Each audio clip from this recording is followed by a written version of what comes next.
Hi everybody, and welcome to a SANDCRAFT DIY 2-seat Xpedition driveline carrier bearing combination install. First step to removing the factory driveline from the vehicle is to remove the skid plate and then raise the rear wheels off of the ground. With the rear wheels off of the ground, I'm going to remove the driver's side wheel. Now I'm going to remove the driver rear upper knuckle bolt from the control arm. Now I'm going to remove the driver rear sway bar link at the upper end where it meets the bar with two 18mm nut and bolt. Now I'm going to remove the clutch duct by undoing the 8mm clamp at the air filter and the clamp at the outer clutch box cover. I'm going to remove the 14 bolts that hold the outer clutch cover on and pull the cover from the vehicle. I'm going to remove the two 13mm nuts from underside the frame on the driver's side motor mount. Now I'm going to remove the two 6mm Allen driveline pinch bolts to the rear transmission yoke.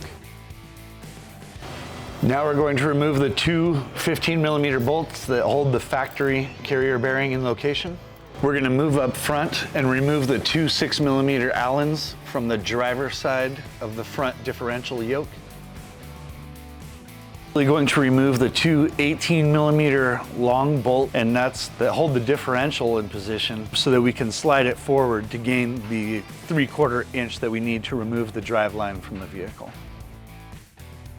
So now I'm going to push the rear half driveline off of the transmission, and then I'm going from the driver's side, I'm going to pick up from under the engine mount and raise it up about 1 inch.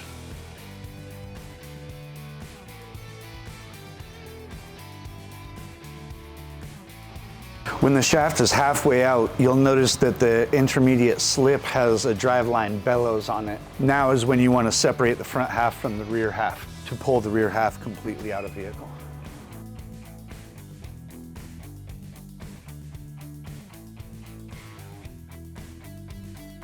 And now the front section just slips right out through the belly. All right, so we've unboxed our Xpedition 2-seat driveline. What we have here is the rear with the pinch yoke for the rear transmission, the front half with the carrier bearing already installed, the mounting bracket with bushings and hardware, and bearing installation hardware with thread locker, and this is the auxiliary grease whip accessory.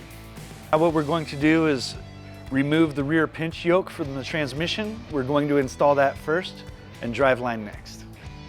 First part of installation is installing the rear pinch yoke onto the transmission snorkel shaft.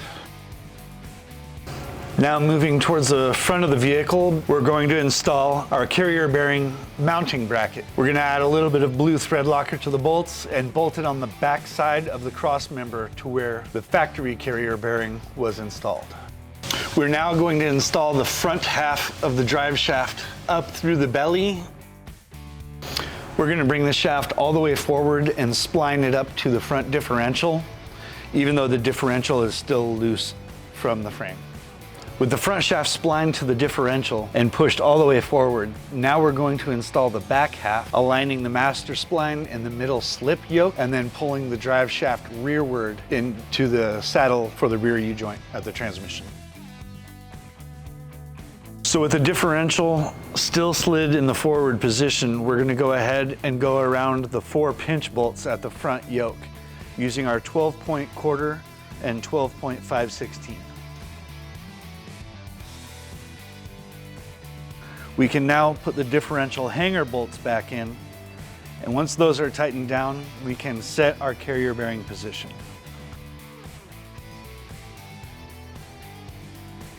Now the carrier bearing sitting on the mounting base plate, it has it lined up with the proper operating angle, so we're just going to apply some blue thread locker to our supplied installation hardware and tighten down the carrier bearing 22 foot-pound. Once the carrier bearing is bolted down to the base plate, the assembly is complete.